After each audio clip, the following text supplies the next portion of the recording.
Katanya daftar awal-awal pendaftaran CPNS atau P3K sering gagal diterima. Masa sih? Bukannya waktu pendaftaran lama banget ya? Sekitar 20 hari. Ini kok buru-buru amat? Gimana sih supaya kita lolos di seleksi administrasi? Daripada penasaran, yuk mari kita bahas.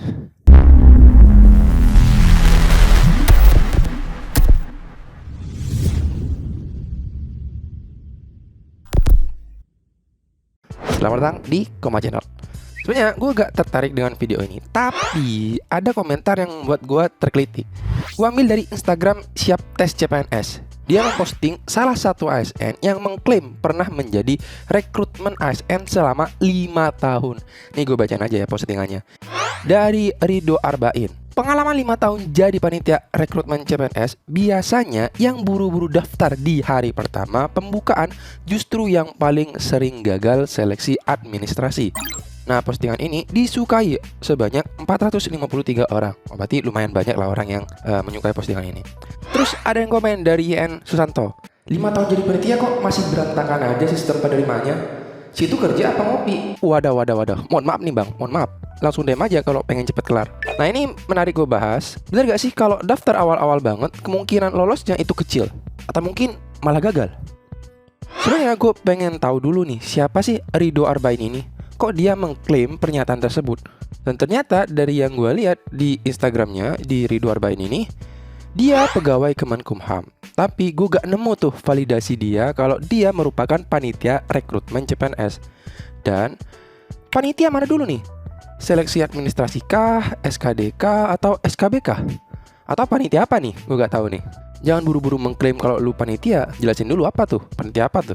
Dari analisis gua, lu itu mungkin panitia seleksi administrasi karena lu bilang biasanya yang buru-buru daftar di hari pertama pembukaan justru yang paling sering gagal di seleksi administrasi.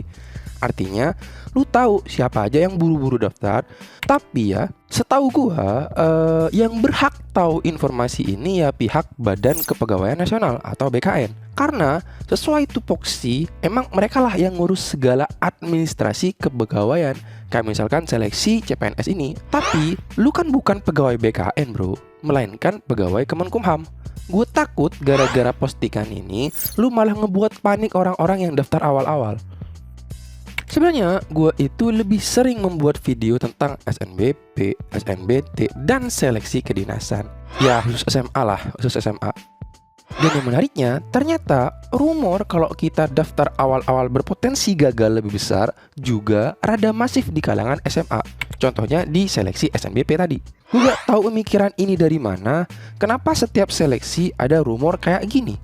Apa karena FOMO kah atau emang ada buktinya? Gue gak bisa mengiyakan dan gak bisa menolak perkataan abang ini karena gue bukan panitia seleksi administrasi. Tapi menurut gue, beginilah cara supaya lu lulus di seleksi administrasi. Mungkin lebih penting daripada memperdebatkan perkataan abang tadi. 1. Berkas yang akan diupload lengkap. Sudah di-scan, sudah diubah ukurannya sesuai dengan permintaan dari instansi masing-masing. Masih lama pendaftaran, harus sesuai dengan standar bro. Masih lama. Berkas urus sekarang, perhatikan baik-baik, harus sesuai dengan persyaratan instansi. Kalau bingung, bisa komen di bawah. Mungkin gue bisa bantu jawab. Kemarin gue bikin video ini dan banyak yang nanya tentang persyaratan. Contoh nih gue bacain salah satu pertanyaan dari kolom komentar gue. Bang, kalau kita daftar petugas barang bukti lewat disabilitas, apakah tetap buat surat BB, BT, dan BMI-nya?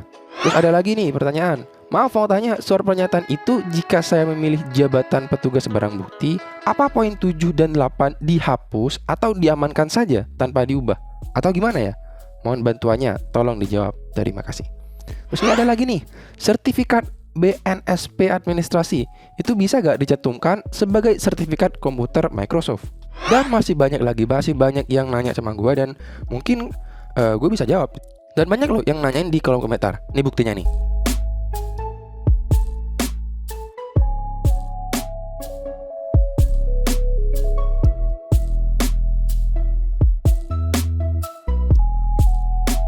Terus habis itu sesuaiin ukuran filenya juga. Kemarin gue lihat berkas di kejaksaan tuh harus di atas 100 KB. Maksimal ya 1 MB lah.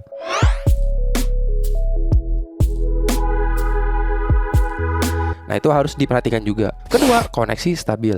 Sebenarnya bukan karena koneksinya, tapi yang penting dokumen lu terupload.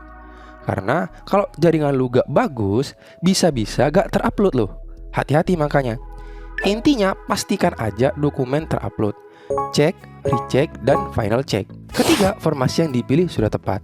Nah, di video selanjutnya, gue bahas panjang lebar gimana caranya memilih formasi yang sesuai, yang memungkinkan kita lebih gampang diterima. Ini serius penting karena orang tuh yang penting ikut aja. Ada formasi banyak, ya ikut aja gitu. Mereka gak tahu formasi yang banyak juga diikuti oleh pendaftar yang banyak. Besok atau lusa lah gue udah upload videonya. Kalau sekarang durasinya panjang lah dan gak memungkinkan. Keempat, usahakan tidak mendekati hari terakhir. Karena biasanya jaringan dan web sering terjadi error. Ini penting juga karena sebagian besar manusia, termasuk saya sendiri, itu kalau ada tugas ya sering mepet-mepet ngerjain. Tapi karena konteks CPNS ini, karena berkaitan dengan website yang sering error, maka ya pertengahan oke lah ngumpulin. Tapi ingat 3 poin lain yang gue sebutin tadi, karena bisa saja loh terjadi perubahan persyaratan. Contoh nyatanya kejaksaan. Ini gue udah buat videonya dan menurut gue ini fatal sih, fatal. Jadi kejaksaan itu mengubah sedikit persyaratan yang berdampak kepada pelamar.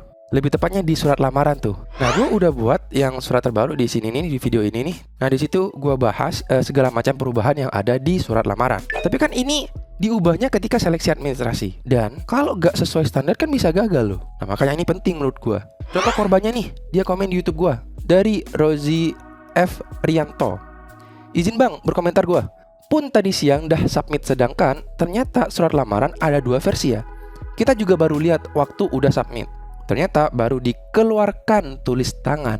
Apa gak ada keringanan bagi kita pencari kerja ini ya? Ya gimana, kesalahan bukan terletak di lu sih. Nanti misal lu gagal ya, kan ada masa sanggah tuh. Ya lu hajar aja di situ. Siapa tahu berubah jadi lolos. Kalau misalkan gagalnya tuh gara-gara itu. Dan itulah cara supaya lu lolos dan sekaligus menjawab pertanyaan yang menyebutkan kalau yang daftar awal-awal sering gagal. Semoga bisa menjawab pertanyaan lu. Kalau lu mau nanya sesuatu, silakan ketik di kolom komentar. Kalau gue bisa jawab, gue pasti jawab. Walaupun boleh deh, siapa tahu terkabulkan. Lu tahu sendiri, semakin banyak orang yang baca, semakin banyak orang yang ngedoain lu.